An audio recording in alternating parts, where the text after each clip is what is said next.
If your child's autistic and you want to know exactly what to do to help them become conversational, I'm going to tell you exactly what I would do in this video. My name is Kim. I'm a pediatric speech therapist. I've been practicing for 28 years and I work with kids who are mostly autistic. First and most important thing for you to know is that every autistic child is different, literally every single one.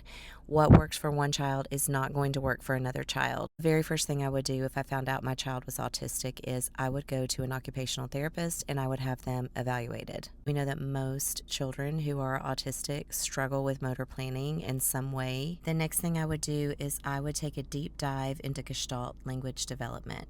Gestalt language development is most likely the way that your child acquires language.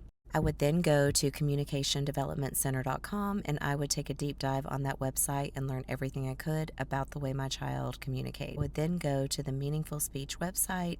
I would follow her blog and I would take her course so that I could know exactly how to support my autistic child's speech and language at home if they are a Gestalt language processor.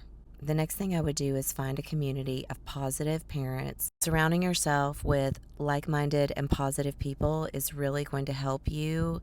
You need a community, you need a village, you can't do this by yourself. I would then go to meaningfulspeechregistry.com or communicationdevelopmentcenter.com and I would find a speech therapist who specializes in the way that my child likely acquires language, and that's through Gestalt language development. I also think it's very important for you to get the perspective of an autistic adult or multiple autistic adults so that you can find the best way to parent and support your child through a neurodiversity affirming lens. Finally, I would work really hard to give my child a variety of experiences, then also being flexible with their schedule.